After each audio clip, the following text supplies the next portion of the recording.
Thank you and welcome to the show this morning. The topic this morning is the I was wondering whether I'm going to get a sign.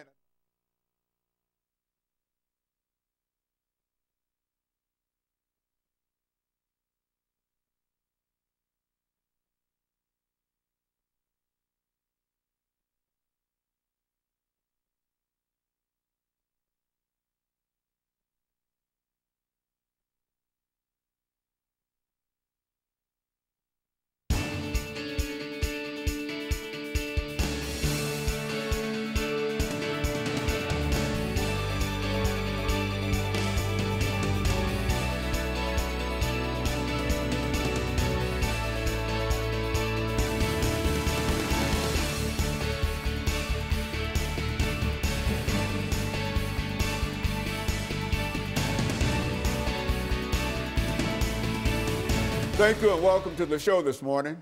The topic this morning is the criminal justice system in Tennessee, and we're fortunate to have with us to talk about the criminal justice system in Tennessee, Mr. Rahim Buford and Pastor KWalker. And so, Mr. Buford, let's see if we can start this show off this morning by giving you an opportunity to give us some information about your background, your education, and some of your experiences, as well as to say something about the book that you brought with you. And then Pastor Walker will help round this first segment off by giving us some information in reference to his experiences and et cetera, and then we'll be able to move into that second segment. Let's start off with you by talking about your background, education, and some of your experiences, Mr. Buford. Thank you, Dr. Haney. I'm from Nashville, Tennessee. I was born out south Nashville, moved to East Nashville. Early on in my life, I had a lot of issues at home, dysfunctional family, found myself doing some bad things in life. Ended up in the juvenile detention center at 16. I was there for about 6 months. In less than 9 months, I was charged with felony murder. And I ended up pleading guilty to a life and 20 years sentence. And I was caged for 26 years of my life at 7 different prisons throughout the state of Tennessee. I was released June the 25th, 2015. Since then, I enrolled in American Baptist College. I am presently, currently a junior. I work with the Children's Defense Fund Nashville team. And our mission is to disrupt and dismantle the cradle to prison pipeline.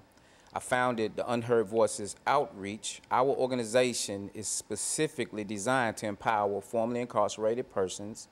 And I penned a book titled Save Your Own Life. Choosing the right path is not always clear for troubled youth. I go into the juvenile detention centers every Thursday, and I facilitate critical reading, writing, and dialogue sessions with young youth under the P3 project, which is plugging the pipeline to prison. Very good. Pastor Walker. Yes, I'm Pastor KWalker, born here in Nashville, Tennessee. Been on your show numerous times and glad to be back here again this morning on your show as well. I'm a military Navy veteran. Also, I'm an ex-offender, served time in the Tennessee State Prison System for various crimes. As a result of my 17-plus years drug addiction, which, of course, didn't end when I was incarcerated because there's just enough drugs in there as it is on the outside, just a little bit more difficult to get. But back in 1986, on August 24th to be exact, God broke that drug addiction in my life, called me directly into ministry. And ever since then, I've been doing ministry, works of ministry in the church, and also advocating more so outside of the pulpit on behalf of people incarcerated in the prison system, people who are homeless, people who are drug addicted. And that's where I met Mr. Rahim Buford out there at River Bend Maximum Security Prison through an organization called New Beginnings. And we formed a relationship out there at the prison. And it's I'm so grateful to see him on this side.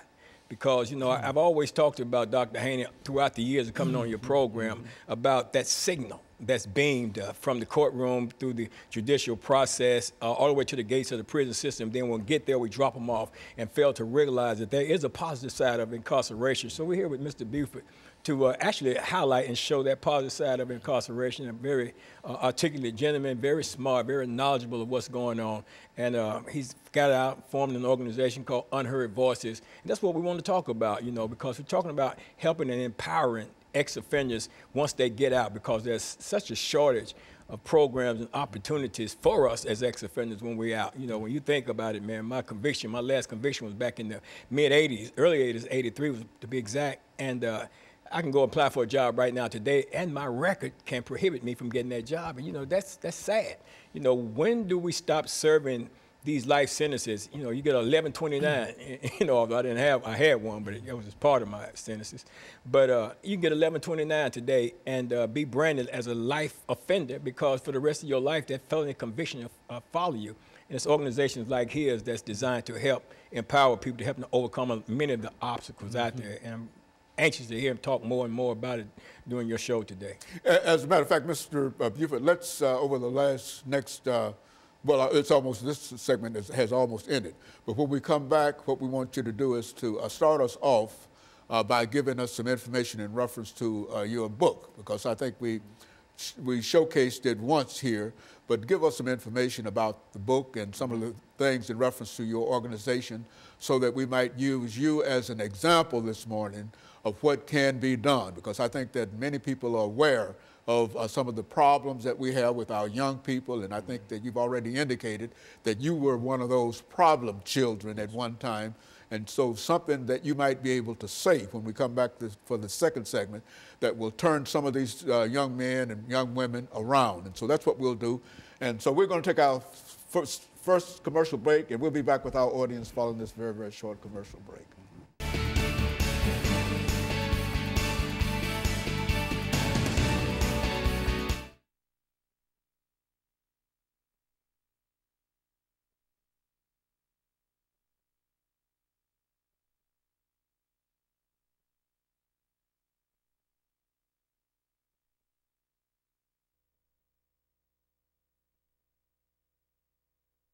All right, great. That's an honor to be here. I mean, you know, if it weren't from you, man, I don't think I probably would even have the Unheard Voices outreach. You know, just coming in there and breathing life into us. And say that, make notice of that too, because I think that I'm aware of when he said the New Beginnings program. I know about that program, and so that's when he got in touch with you dealing with that program, and et cetera. And so he has had a tremendous impact upon your life, and say something about that, you know, and then give him a little press this morning. You see, and let him take for about 4 minutes. You take about 4 or 5 minutes, and then let him take the 4 minutes and sort of say something. Then we'll have that 10-minute segment to wrap it up. But I think this is exactly what we want to see, because every morning you turn on the television. This morning there was 3 young men. Right. Robbed somebody, took somebody's car. You know, and carjacking it.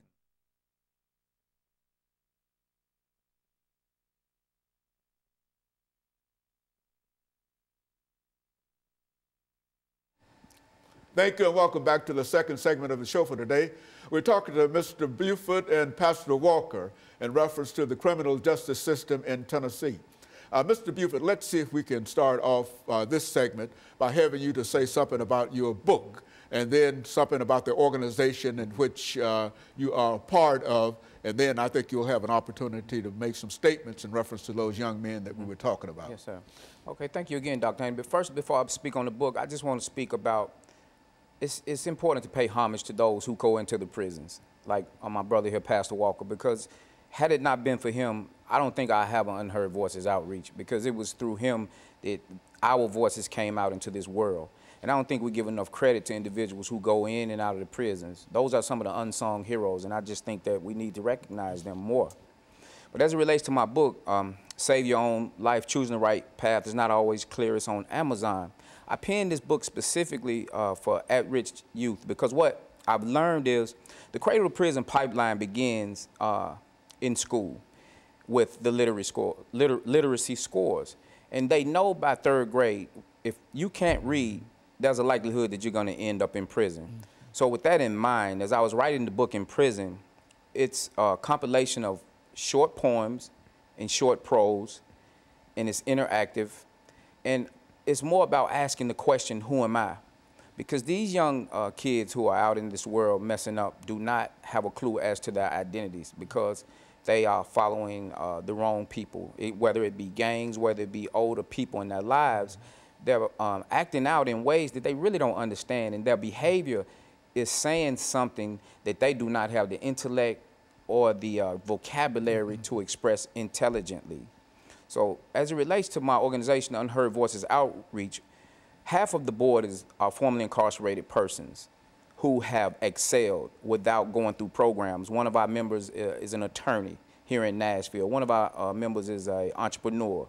One of our members is just an ordinary, everyday working person. One of our members is an advocate, a national advocate who goes around the country to help remove juvenile life sentences. And the other half of our board are individuals who go into prisons or help people transition out of prisons. What's unique about it is that we take responsibility for our own, in the sense that those of us who are formerly incarcerated, because we want to move away from that ex-offender language, because that's system language.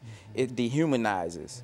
So we will either say formerly incarcerated or returning citizen. If we're talking about persons on the inside, we're talking about insiders or prisoners, because one of the things that we have decided to do is reclaim the narrative, because we were human beings before we were labeled as convicts.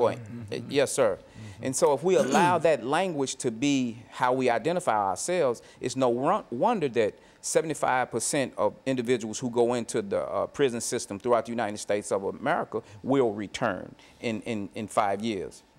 And so we are doing what is called customized release plans. So we want to sit with individuals and find out what their goals, their dreams, their aspirations are. And how can we facilitate? Where can we find stakeholders? How can we partner with the churches, the congregations of faith? Who wants to be a stakeholder so that we can make contributions and be the leaders in transition? We want to move away from the nonprofit industrial complex, where our images and our lives, our stories are being used to bring in large sums of monies. But when we are asked, when we ask if we can work in those particular nonprofits, we cannot. And so why not empower ourselves to demonstrate that we can do this work ourselves if we just get the support of the community? We don't want to blame, we don't want to point fingers. We want to say that some of us were transformed, others have not been transformed.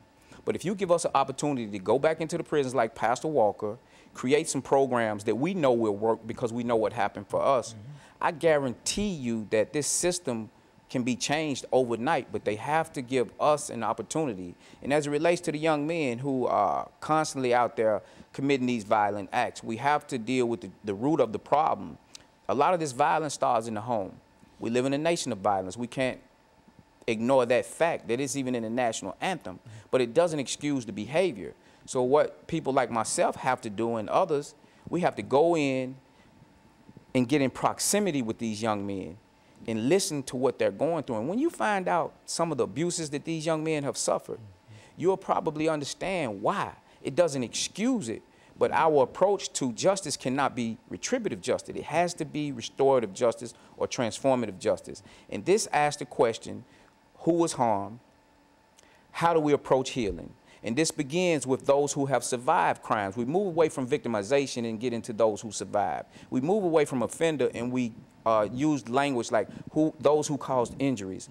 And when we start changing the language, other things change as well. Very good. What do you think about that, Pastor? You know, that's something. One thing I picked up on is taking away and removing those labels. You know, because as I sit here and I introduced myself and I said I was an ex-offender, and to be one I put that label right there on myself that they're removing. You know, and you know, it just enlightened me right there. Yeah, I committed crimes, but I am a formerly incarcerated individual. And from this point forward, I'll stop using that label because I'm trying to remove those labels, and that was effective right then and now at this particular moment. It had an effect, so I can imagine the effect that it's having across the board. You know, and taking those labels away and redefining it. You know, taking it back. You know, and taking it away from them that says we are this and we are that, and just dispelling that. And it's been identifying yourself and saying who you are, absolutely, regardless of what your situation might have been. Now you are what? In other words, don't identify me by my past. You know, I did what they said I did. I did all those things, but I'm not who they say I am. I am Kelvin L. Walker. That's who I am. It's my mother who she named me, and that's what she named me.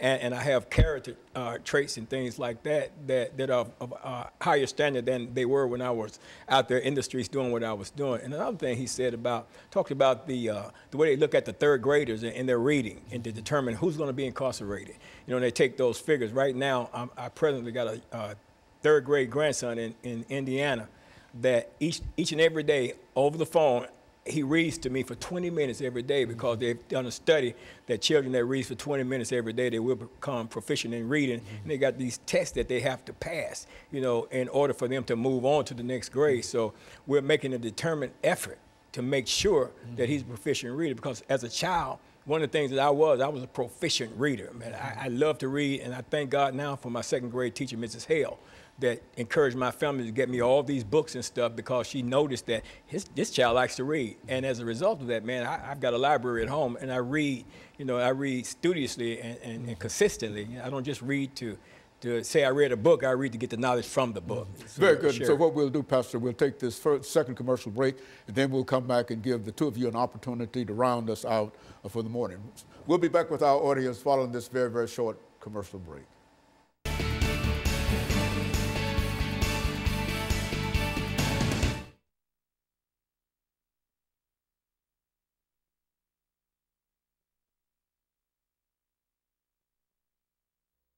Okay, so we'll start off again with you, and we've got 10 minutes, and so you take about 3 or 4 minutes of that, and then you take about 3 or 4 minutes, and I'm going to throw it back over to you and let you round us out. Thank you. Thank you. Finish us out for the morning.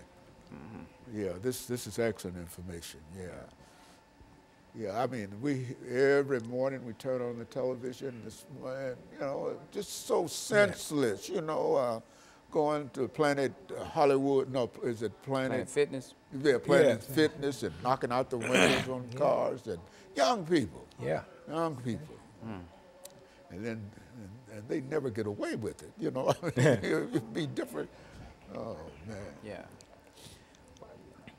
We have a juvenile task force that is trying to find. All right, stand by. We could use this as a solution. Talk about that.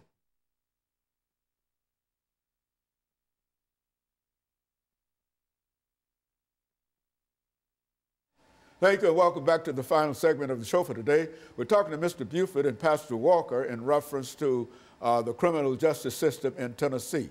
Let's see, Mr. Buford, if we can start with you during this last segment of the show to give you an opportunity to talk about what you might consider to be some of the solutions. We've talked about some of the problems, but what are some of the solutions that we might find?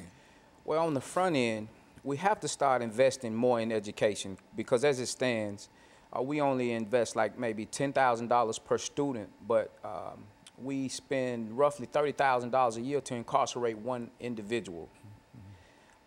As it relates to being in the system, one way we can help is to create transformative programs that engage individuals who are caged in a way that they have to use their minds to do some critical thinking.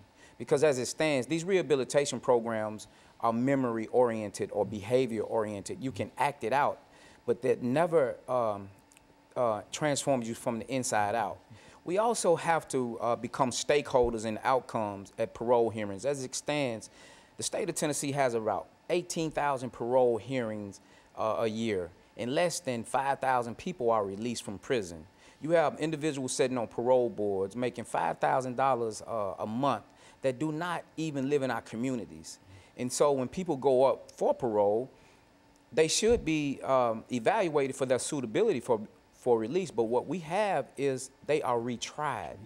And so my hope is that the faith communities will begin to come into these parole hearings and support individuals coming back, engage in relationship building, so that when these individuals come back into the community, unlike the prodigal son who was rejected by his brother, we can have the father who will fatten the calf, meaning somebody comes out, what do you need?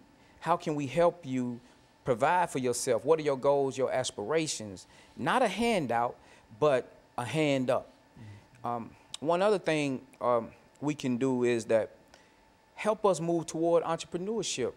when we get out of prison. Because what I found to be true for myself, I have a cosmetologist instructor's license. I've been cutting hair since I was 12 years old.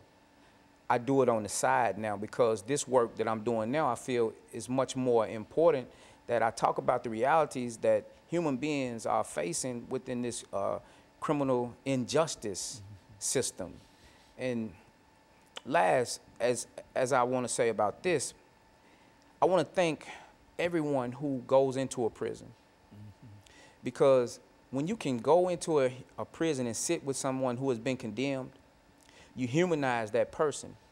And when you humanize that person, the light comes on. And when that light comes on, the 95% of individuals who are going to be released, you stand a better chance at a better person coming out of prison. Pastor? You know, a lot's being said, and you know, I admire what Rahim is doing and with his organization, Unheard Voices, because there's a definite need. There's a need out there for those of us who are formerly incarcerated to get involved. And what I do find too also is that many of us who are have been formerly incarcerated are not willing to get involved in helping those who are yet still incarcerated, although we've been released and stuff like that. And I understand some of the stigma that goes along with that. You know, I think there's a measure of fear from the system itself, you know, that will maybe perhaps come after them in some kind of way, especially when you're on parole and stuff like that. But at the same time, you know, there's a higher standard, there's a higher calling that's involved when we must esteem others greater than ourselves and get into the trenches and help others. So I've never had a fear of what the system may do to me as a result of that. And of course, I've had my program, the Hands of God Recovery Ministries, that I ran in the past, helping many people that was incarcerated in the system get out and, you know, get them on the pathway to living and adjusting in society. I had my program blacklisted by the then, not the parole board, but the supervision aspect part of that deal. I can't put the name on it right now because it's been transferred into TDOC now. But it was the Department of Probation and Parole. They blacklisted me and took my program off of the list. So I was therefore unable to bring people out of the system into my program. One of the things I was doing, I was not charging people. If they didn't have the money to come out, I wouldn't charge them. There was many other organization things that were charging them when they did come out, and I wouldn't do that, you know. And it didn't matter to me if there was a sex offender or whatever. I would take anybody into my program. I didn't care what crime they committed or anything, because I believe that a person can be transformed if you get inside of a person's heart and the mindset and try to help them develop and identify who they really are, as opposed to how they have been labeled to be. Then you can bring that person through a transformational process, and they begin to become productive and constructive citizens of our society. But to look at this, you have to look at the whole picture. And I think that many of us who are formerly incarcerated do also have a desire to get in and to help, but we have been stymied a lot of time in our efforts to do so. In other words, they won't allow us the access that we should have, because who could better help somebody that's going through something than somebody that has already gone through it and has avoided the pitfall, been caught up in the pitfall, overcome it, triumphed over, and made our way past that and living productive lives now. We're better qualified to help than anybody that may say perhaps have a social psychology degree or what have you, but have never experienced what we've experienced, have never been behind that fence, have never been behind that wall in the state prison system, and have never have to deal with an environment where tension can be so high on any given day that you can almost cut it with a knife. You know, we know what it's about. We know how to deal. We know how the people get up and how they interact and how they think and how they do what they do. But like I say, I'm not here to talk, man. I need to hear from this brother, because this brother got a wealth of information. Been wanting to get him on here for a while, and he's here, and I need to be quiet and listen. Okay, Buford, you've got about 3 minutes. What are some of the things you want to leave us with this morning? Well, the first thing I want to say, that every human being has inherent worth. And we have to do away with a system that places more value on black and brown bodies caged in prisons than they do for those who are out here working. You use that word, Mr. Buford, Yes, cage. sir. I think you said you used it 3 or 4. What do you mean? Sir. How do you, when you say that, what comes out when you say that? I use that term because I want to give society an idea of what you really feel like when you are inside of what we call incarcerated, what we call confined. Those are sanitized terms for me because they do not denote the realities of the pain, the misery, the violence, the suffering, the restriction, the deprivation, all of the things that you experience on the inside, when the system frames it, it does an injustice to the reality of the experience itself. So my mentor, Reverend Janet Wolfe, she said, brother, you know you were caged. Don't be ashamed to admit that. And I've been talking about it ever since. Yes, sir. And so I guess what I want to say is we have to put people in places in the system who care about human beings. Because if you care about what you're doing, the way that you treat me will have a direct effect on how I treat others. And so we got to get away from people working in this system because they want to get revenge. Revenge is up to God. You find that to be quite common in the system, that